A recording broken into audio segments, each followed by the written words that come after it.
I'm going to give you a real quick. I'm going to run through these quick because we have limited time. I'll go ahead. $100 discount. I don't know if there's one. See how this goes. Training is a little bit off. You ready? There we go. Is that better? Okay. All right, so sequencing, very simply. What you're going to do is you're going to apply X-Lights effects to one or more props. I mean, that's kind of it. You can do it musically or an animation where you don't have any music. You start a new sequence, go up to new, select the type, musical, you're going to select the song. If it's an animation, you just go straight into it. You select your frame rate. The defaults are 20 or 40. Some people are playing with like 100 frames per second, things like that. Really not necessary unless you have a huge display where like a shockwave or something like that takes time to travel across the display. Most residentials really don't need that kind of speed. But some people like it just for fun. I just recommend 40. 40 helps you a lot with lyric tracks. Yeah, I will slow down to when I get to the stuff that's not just typical. All right, so after you create it, you apply timing marks. Manually, you've got the waveform. Animation, you can add timings, you can add a metronome and things like that, where you break it up into milliseconds. Automated, X-Lights has some that you can build in, that you can kind of build into the program. Those are the Queen Mary Vamp plugins. You go to xlights.org/releases, and there's a download there that will install them on your computer. You're going to apply the effects to props. You drag them down to the timing marks, and then you fine-tune the effects to get what you want. Now, here's what I will tell you. When you open up X-Lights, there are a lot of little support windows that show up. And believe it or not, even though if you look at my garage, it's a disaster. When I've got my workspace for sequencing, I try to keep it at a minimum. So these are the ones that I think are critical to have. The effect settings, obviously, color, layer settings, layer blending, the model preview, and the house preview. All the other stuff is nice to have. These are the ones you need to have. The other thing that I do, like when I'm doing lyric tracks, I close all those windows.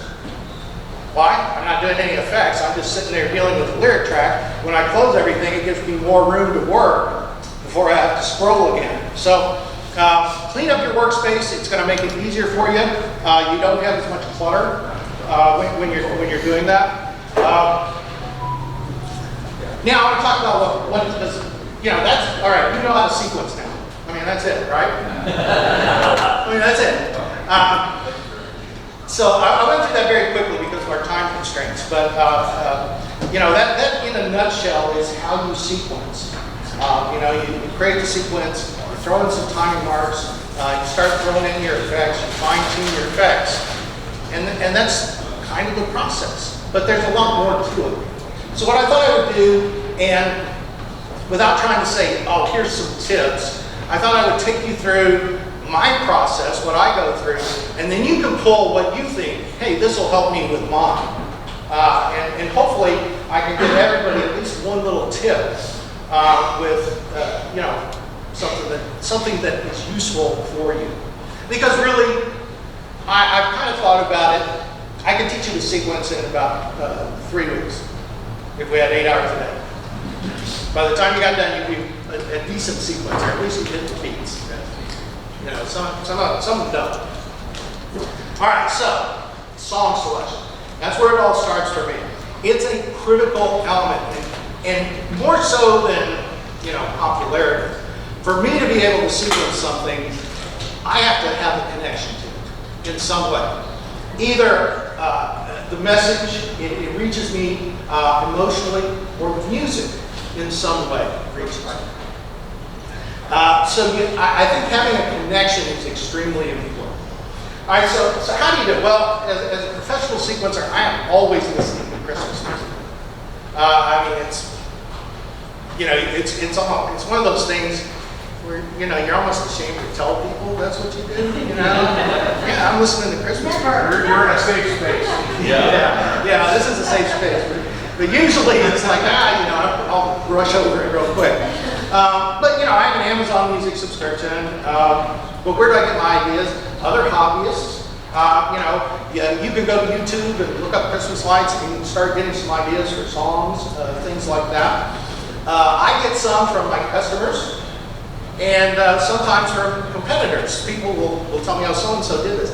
I got kind of a rule that I follow is if I'm going to do a song or I think I like a song, I will not watch a competitor's videos. And here's why. Even though I don't intend to copy them, you know, 3 months down the road, I might have this great idea, which is really just a regurgitation of what I watched 3 months ago, but I don't realize it. So the safest thing for me to do is if I'm going to do a song, don't watch the competition. Then if there is some parallel, I've got a clear conscience. You know, I'm not stealing somebody else's work. But I do, you know, one of the things we've got when you check out at our website, what songs would you like us to sequence? And I print that report out, and then I work that list. And songs on that list work their way up and down, you know, and people will just email me suggestions and things like that. But I've got a 12-page list, single space, of song potentials. And, you know, there's great songs all the time. But I do think, you know, regardless of your source, most important thing is to have some connection to the song. You enjoy it, you like it, it means something to you. You know, I'll listen to a song and it'll give me shivers. You know, I mean, I'll get goosebumps from it. But did you know not everybody can do that? That's kind of weird. I did not realize that, but that's not a universal trait that you can get that from music. So anyway, all right. So song selection, I think it's critical because if you like the song, you can do a better job. All right, I'm talking about right brain versus left brain. This hobby attracts left brain people. If you don't know what that means, left brain people are the ones that are analytical. You know, you're math, you're good at engineering, you like building things. Your controller builds every wire straight and neat, and it just looks fantastic. But unfortunately, sequencing is very much a right brain activity. Now, the right side of your brain, remember, is the creative side. And the only way to, and let me just couch it this way. All right, just because you have a propensity for analytical work, that is your preference. It does not mean you can't be creative. It means that you tend to do what you like to do. That's universal trait. Everybody tends to do what we like to do. So even though you might be left brain, that's the dominant way you deal with things, you can still engage the right side of your brain. And the way to do it, well, inspiration. In other words, you see somebody who has a sequence and you like it and you want to go out there. More difficult is imagination. But a better way for left brain people to attack sequencing is problem solving. That's all it is. You're solving a problem. You're trying to get those pixels to do what you want them to do. Right? That's the problem that you're going to solve. Now, all of a sudden, you couch that creativity into something that is more amenable to the way you like to process information, the way you like to deal with things. So if you're the person who's got those OCD controller builds, things like that, you're really analytical, you like doing engineering, building stuff, all right, this is a way for you to couch sequencing so that it makes sense to you. All right, so you got to look at, when you're going to do this problem solving, you got to look at X-lights. The effects are your tools, right? And you have to know how to use them. Now, I don't know how many times I've been out there, didn't have a hammer handy, so you're just taking whatever you got and hitting it. Doesn't work with X-lights that well. It's not going to work that well. So you got to know how to use your tools. How do you do it? Videos. I will tell you, one of the most prolific video producers, Clyde Lindsay with PPD, Clyde's a good friend of mine. I work for them. I do a lot of sequences. You might be buying sequences from them that are actually mine. If not color. They charge me. That's what's funny. But anyway, so Clyde is very prolific. Clyde does a great job. He has a lot of videos that show you how to do things. Go to the manual. Believe it or not, on the main page of nextlights.org, there's a link to the manual. Now, they've tried to keep up on the manual. There's too many changes that happen on X-Lights for them to keep up, but I will say they have done a good job of keeping up with the effects.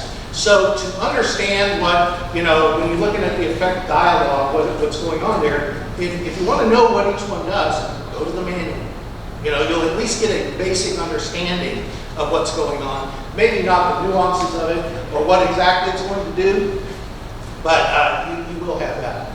All right, so the thing you got to remember, this is real important.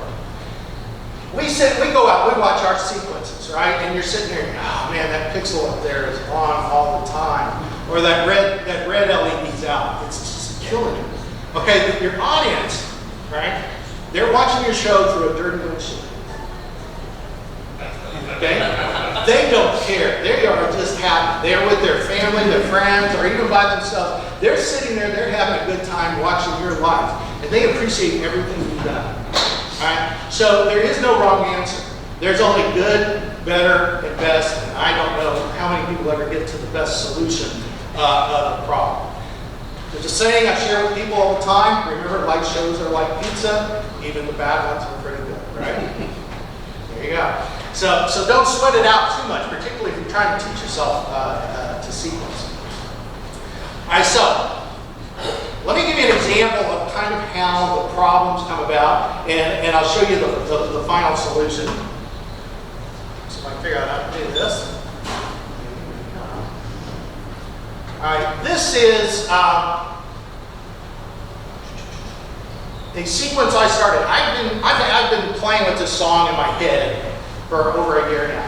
It's The Season for Love by Two Steps from Hell and Thomas Bergerson. And in my mind, I was like, I've got to do something with this. It is so cool. It is very Disney-like. So let me get over here to the sequencer.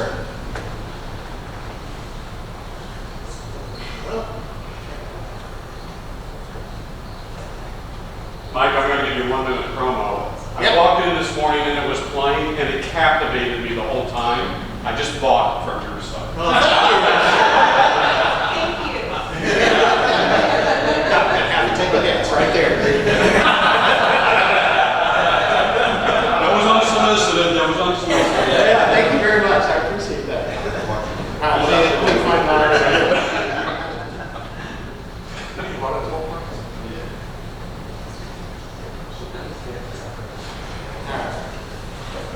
Okay, we got that in here. And I did this for another class because I wanted to show people, what do I mean about problem solving? Let me play the music here. And you can ignore the effects if they show up.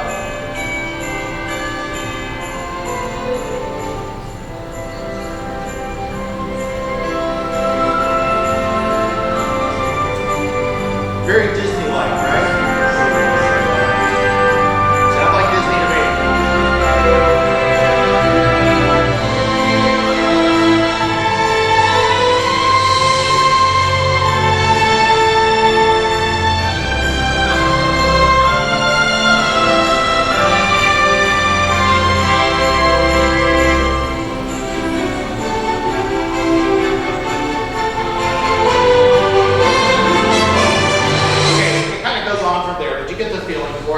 It starts out slow, builds, drops back down, then builds into a crescendo, and it finishes out that way. All right, very nice little piece. And I thought, this would be great for a show introduction for somebody to do, very short. But how do you make it magical? That's the idea. How do you make it look like something that Disney would do with their unlimited budget? So on here on the structure, that's one of the timelines that I was creating. I thought, well, maybe I'll do an intro with the bells because they're starting out. Then I'm gonna slowly build one section. That was my original thought. And then I'm gonna slowly build the second section. And I was thinking mega trees. Since I got 2 mega trees, maybe I'll slowly build each one in that first section. And then I would, build it more, build the two together, make it more, adding more crops to that area, then decrease them down. And then I thought what I would do is have from the start, just have like these fairies coming out and turning lights on, during the crescendo. Well, when I started doing that, when I started, I brought in, I used the water effect, by the way, to make that kind of happen. And let me change over and kind of see what the final is like.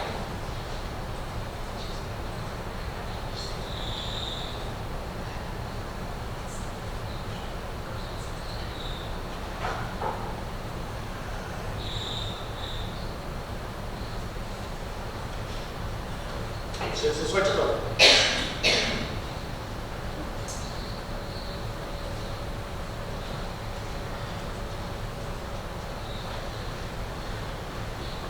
Alright, this is the actual sequence itself, and I'll go ahead and show you how I ended up.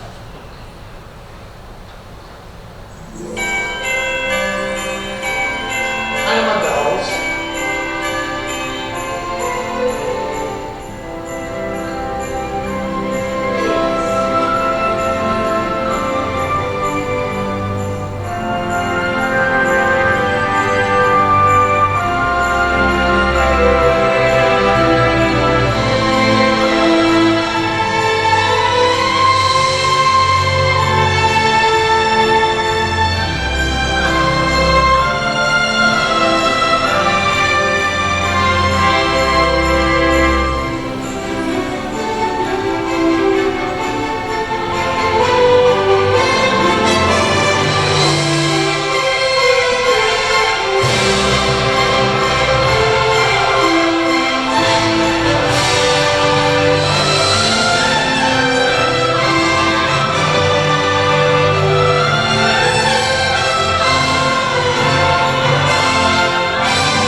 It was not my original vision, right? But it was close, right? And so the reason why is because I talk about it as problem solving. I talk about maybe wanting all those fairies to go out and do different things. And here's what I figured out was that because of that, the way the water effect works, it was either too little or too much. And when it became too much, it became just dishwater. You got too much going on, and you couldn't really see what was happening. As a consequence of that, it actually made it a little easier to sequence because, I had basically, 4 movements, one mega tree, next mega tree, the yard on the right side, and then the house. And, that was where the fairies came in, and everywhere the pixel dust, that is the water effect, touched the crop, that's when it turned it on. That's when we saw the final effect that went on there. So it was problem solving. And it takes a little while to do that. I mean, that was 1:20, but I've got probably 6 months and 40 hours. The 6 months was thinking about it, right? And the 40 hours was sitting down and trying to make it work in 1:20. All right, so that's what you got to remember is even, I pretty much know what most effects can and can't do. But even that, when I'm working through a problem, I've got something in my mind, what I want it to do, it's going to take a while. And that's how you get better. Time in the seat. The more time that you can spend in the sequencing, the better you get with your tools. It's the difference between, just being a jack-leg carpenter and a master carpenter. The more time you spend, the more things you get to do, the better you're going to get. And that's one of the things I know that frustrates a lot of people is that it's not instant. It takes time. Last year I went in and I redid all of our sequences And I took our original ones out, and I'm slowly redoing all of them. One of the ones I'm working on right now is music box dancing. Okay, a little EDM, and it starts out real nice. Very popular song, though. And so I'm reworking that. But what I found was when I go back and look at what I did 3 years ago, I go, man, that's crap.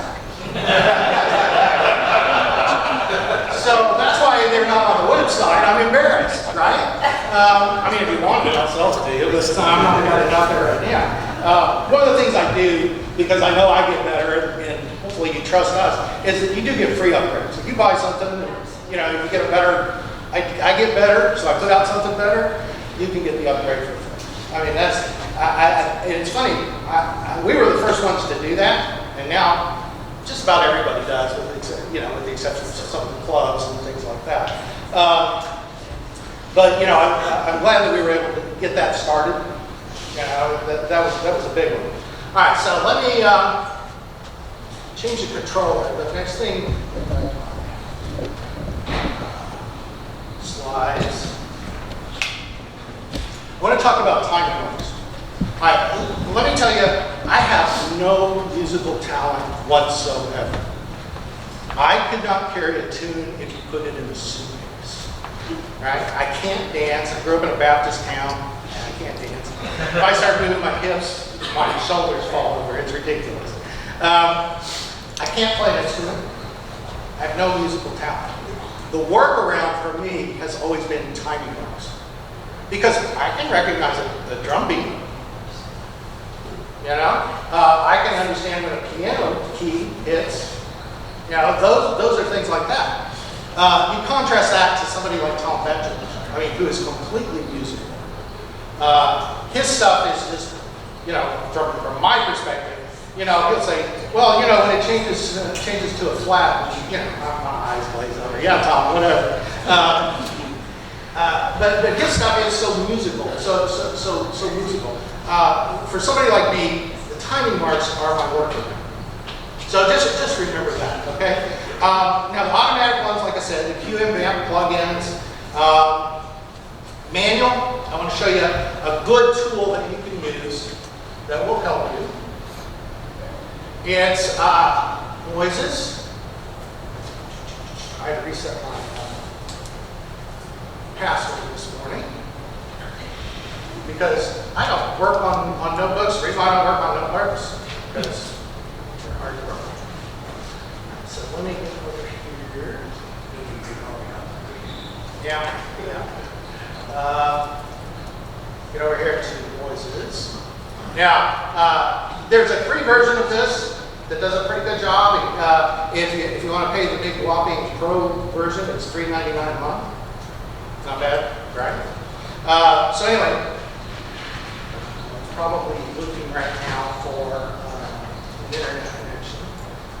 So don't have an internet connection here. All right, so Voices, what it does is it will take any MP3 that you have and it will break it down by various instruments. And let me show you here. Hold up. Show you what it looks like. Change over to Music Box Dancer.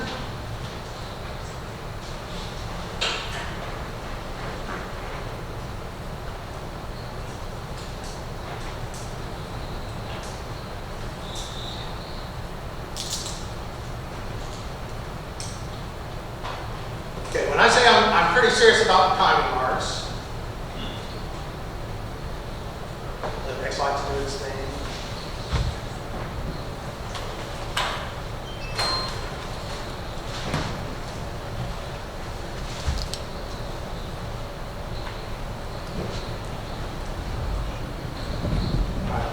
Now, I'm not done with these, but you can kind of see, like, this one right here, the very first one is Beats, and it's done by the Queen Mary Band. So let me play Music Box. Okay, beats aren't hidden much there. And that's one of the problems you'll find with using the automatic type things, is that it does not capture nuances. That really doesn't. And there's no way to capture anything like the piano. Right?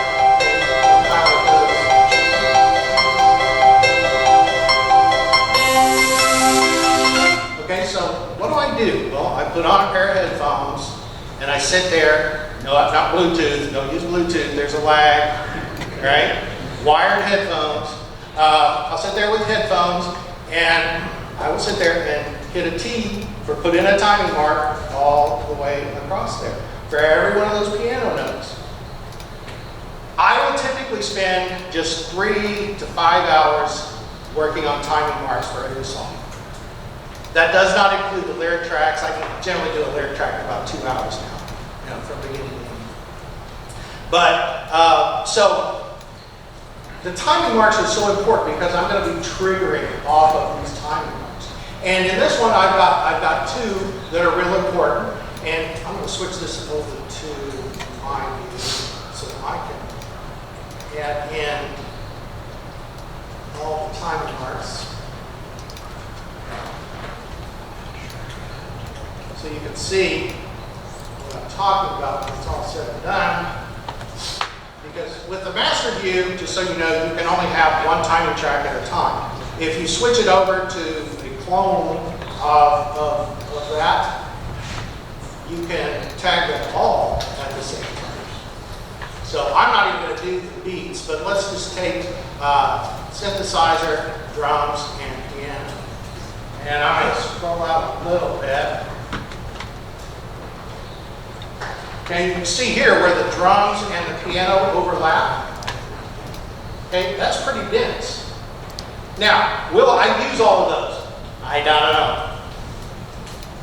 It depends on how the sequencing goes. But when I am preparing for that, I want to have them there and have them available. All right, so that's how I approach it. Is I will put in the timing marks. I wish I had said something dramatic.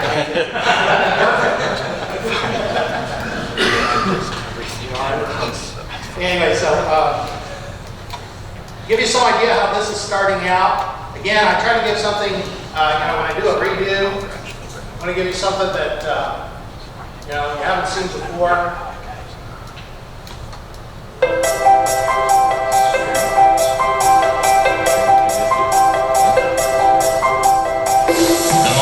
Classic in all the world of music. Go! Now this is part of the battle. Okay, that took me probably a day. There you go. That's how long it took.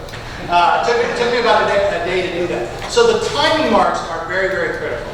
And just remember that the way to work around lack of musical talent, do the timing marks. Use voice as AI. If I had internet connection, I can get you in there and show you exactly how it works. But what you do, and I'll show you, I can show you this, is you go into your sequence settings and you change the media to the file. Downloads. Yeah. This is Music Box Dancer with just the drums. And when you put that in, I'll zoom in.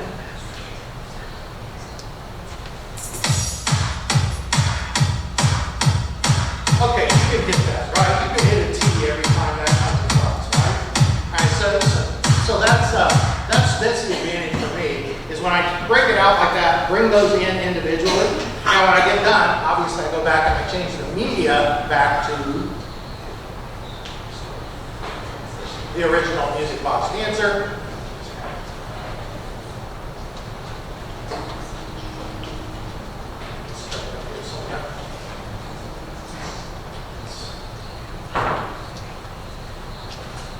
Okay, now I went in, I did the timing marks for the drums because it was super easy. And here's the bad part about this song. It does not pick up the piano. So I'm having to do the piano manually instead of being able to pick it out one by one. All right, so let me get back to the slides. Let's see. Getting all right time-wise.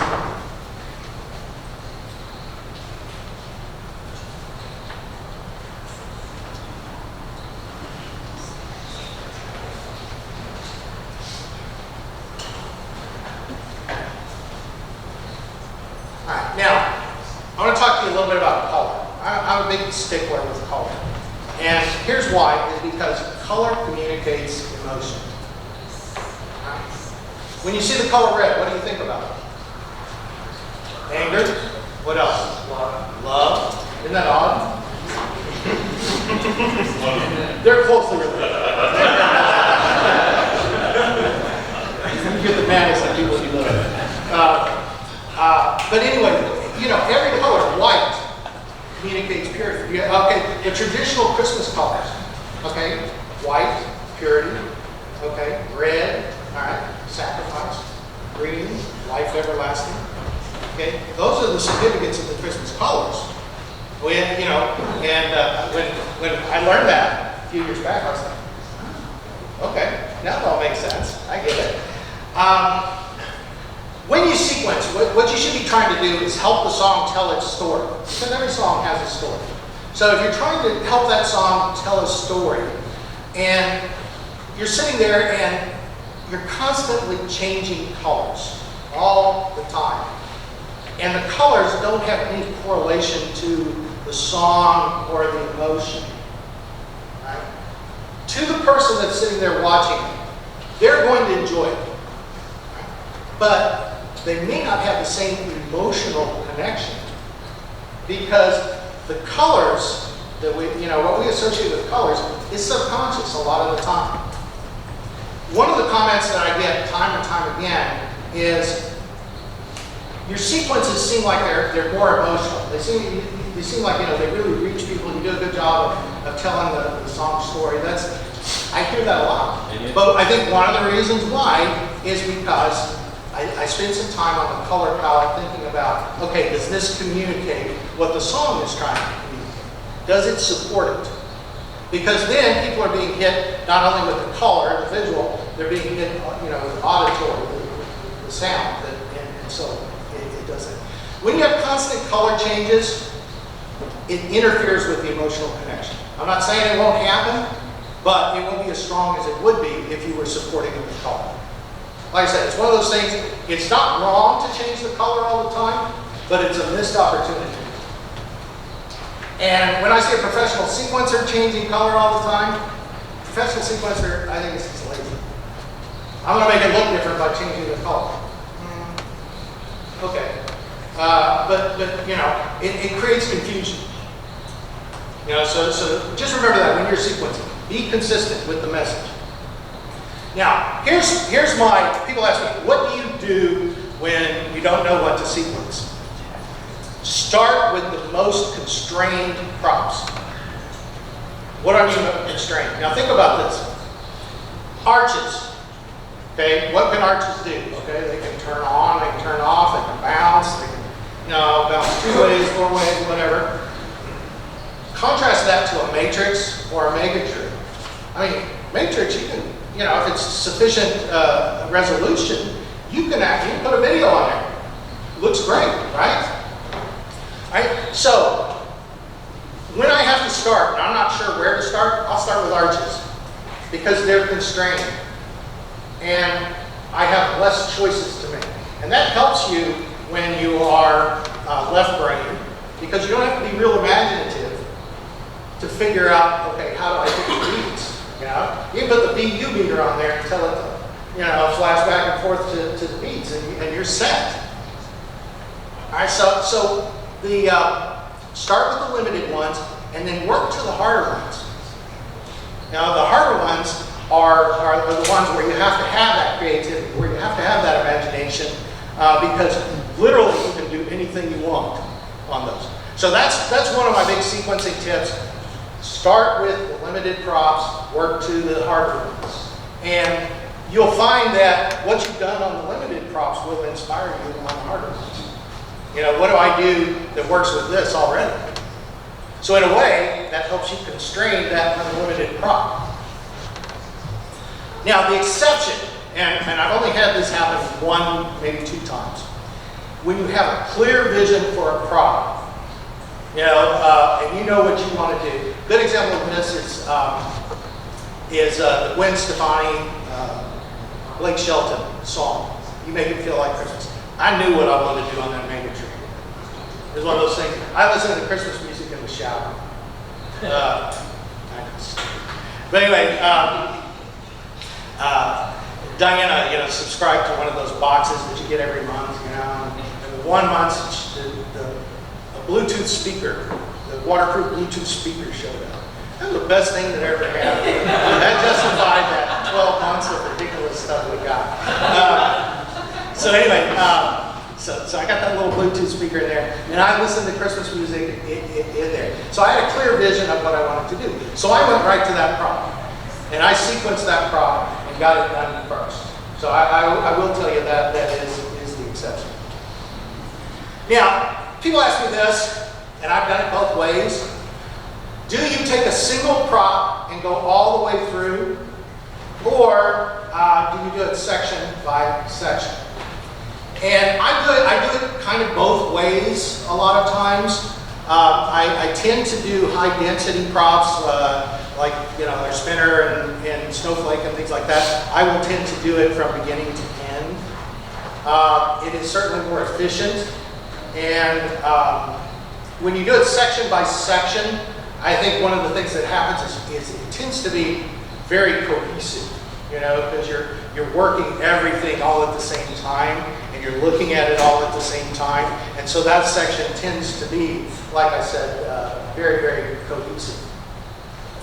Now, let's talk a little bit about transitions. Now, in all my sequences, one of the things that you will see in there is structure. There's nothing magic about that. What I do is I sit there and I listen to music and I go, I might change things here. Okay? This might be a good place to change things, you know? And I will put those timing marks in there because I see them in my mind as a transition point. Now, does it always work out? No, I'll be sequencing and find it's in the wrong place. So I'll move it over. Or, you know, I don't need this one, I'll delete it. Or I need more, I'll add it. But what that structure does, now think about this. You go through and you got your sequencing done. You can drop in effects. And then, this is a good trick. To make sure that your transitions are consistent, highlight everything in that section and then bulk edit your transition. Whether it's a fade or a white or whatever. And you can go in and bulk edit it at one time. And you get tremendous consistency that way. Because you just, you know, put a half a second fade on everything. It's much more efficient than when you're sequencing going in and adding that fade on every prop as you go. So all you do is you highlight it, right click, you know, on the bulk edit, you know, the transition effect, you can change it there. You can also change the duration, and then it does them all at one time. So that'll make things, and it makes it consistent. It'll help you make your sequencing much more consistent. Another thing that I do at the very end is I will go through and I will look at where are some flourishes, where are some things where I can add something that will catch somebody's eye, make them go, oh, that's cool, make them go, wow. Let me get back over here. This is a good example of it. And it's right here at the beginning of this.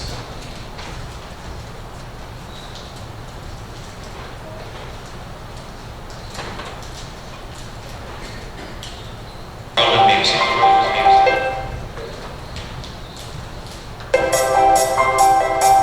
The most famous classic in all the world of music.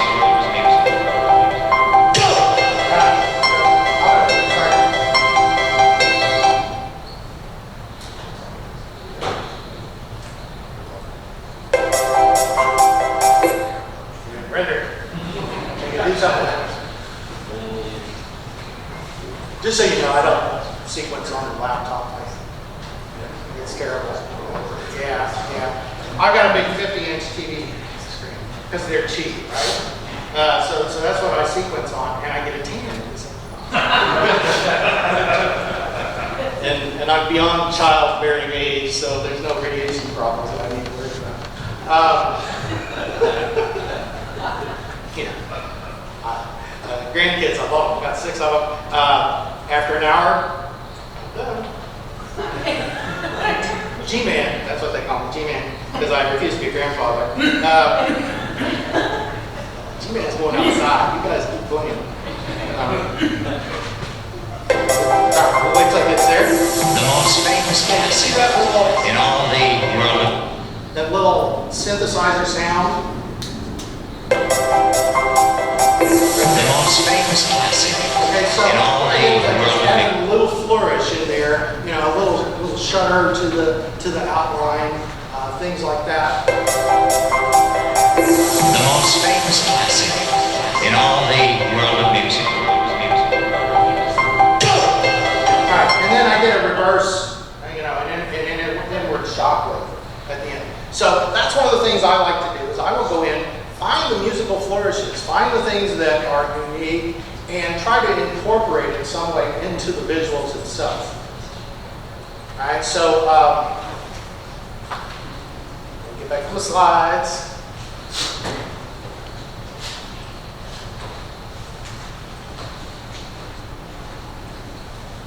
What it does, like I said, it does add a lot of polish to what you're looking at. It makes it look like you know what you're doing. The good news is you can always import a sequence, right? That's the good news. Now, I don't know how much time we have, but any questions that I can answer for you? So when you're doing your hanging up tip marks, do you slow down like the song, like instead of playing full speed, you slow down like quarter speed to try and get that right? Sometimes, on really fast songs, yes, and particularly on a lyric track.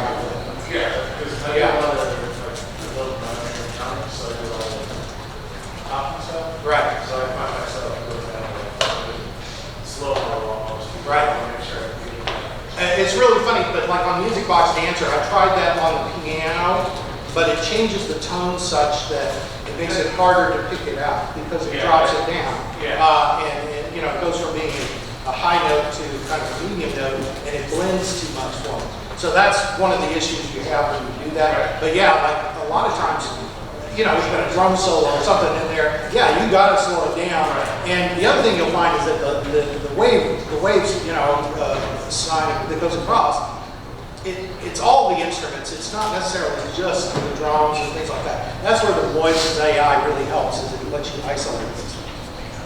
Yes, sir. Yeah, I've noticed when I sequence on I have an old computer that I sequence on, you know, but as I work on the song, like when I'm getting halfway to 2/3 of the way done, you know, the rendering is slowing me down so much that I just can't work anymore. So I know you can disable rendering on props, you know, and things like that, but is there any way you can disable rendering, like from time point 0 to time point 120, say no more rendering within this window, that way I can work on the rest of the song? No, there's no way to do that other than if you're using like a structure, you can highlight everything in that structure. Okay. So that's a benefit of doing it that way, having to use those structure marks. Okay, thanks. Yes, sir. What we talked about repeating, it's like every chorus has a thing that, what's your thought? Well, That sounds right. that person made $1 million selling a song that way. I mean, I have mixed feelings about it. Usually what I mean, if there's 3, there's usually 3. I don't know if you know, but there's usually 3. Vary one, you know, and you know, different ways to do it, but, and you don't have to vary everything, right? You can change just some of the props, not all of them. But, you know, like you make it feel like Christmas. That tree is always going to do the same thing because it was cool. You know, so, you know, your judgment. That's what I think that is an artistic decision. You know, what do you as the sequencer want to do? I don't necessarily think it's a bad thing, but it is real easy to vary from section to section. Yes, sir. Where do you get some of your assets, like your images and shaders and videos, those kinds of things? All sorts of places. I like playing with Midjourney and create, yeah, as an AI, I create a lot of my new stuff. I'll create that. But Pixabay is another one. There's some FreePig that's, you know, it's not real expensive. It's FreePig, but it's a subscription. Go figure that. You know, the best thing, you know, for me, I try to get something to where I don't have to worry about licensing. Right. You know, Pixabay, they give you a commercial license with it. So that's a real good source, Pixabay. But a lot of the AI stuff, you can go ahead and tell it what you want. And it may take you 2 or 3 tries to get Santa that doesn't have 3 fingers. But, you know, you'll eventually get something that you can use. You know, that's one of the limitations with AI. Yes, sir. When you're doing like the showstopper spinner, if you're doing, would you do that mostly on the whole model or each of the sub-models? Oh, sub-models. And do you have a rule of thumb, use only one sub-model or do you put effects on multiple? Here's what I've done, and I know if you've got it, if you look at it, I have it divided up by section. Okay, the whole. Okay, so I know that if I put an effect on the whole, I don't have to really do anything else if I don't want to. Okay, now the other sections, I'm going to have to layer. I'm going to have to do more than one effect to cover the whole prop if that's my goal. You know, so that's one of the reasons why, you know, when I create the submodels, I name them based on, oh, well, that looks like a bowling ball, you know, or a bowling pin. You know, I'll name it something silly like that. But a week later, I won't remember what that, you know, does that cover the whole prop? Does that cover just a section? So that's why I divided it up by sections so that I can say, okay, now I know I need something from the center, something from the middle, and something for the other edge. So I'll put effects on those 3 areas, and then I cover. So I don't really have a rule, but I have a methodology. Do you use different effects on each of those different sections? Or do you Single line. Yeah, a single line does everything you need with that. You know, every once in a while I'll put a pinwheel or something on there. You know, if I have to put a pinwheel on some of the other props, you know, like I've got one of these on my garage. It's one of the first high density props I've got. I love it. PPD Greek is what it is. But you can't do the same thing on it as you can with the spinner. The reason why I created the spinner is because I got tired of trying to make high density spinners do something cool. It took too much work to try to make it look something good. So luckily I played with spirographs when I was little. Okay. And the showstopper spinner is 12 circles and 12 lines. That's all it is. And it's got, what, over 80 submodels, different looks that you can put on there. Yeah. So in a lot of ways, that's kind of innovative. You know, I do like that. I think we're pretty much out of time. We got allows for a transition. Drew's going to come up here and make sure you got all the power you need. But anyway, thank you very much for inviting me.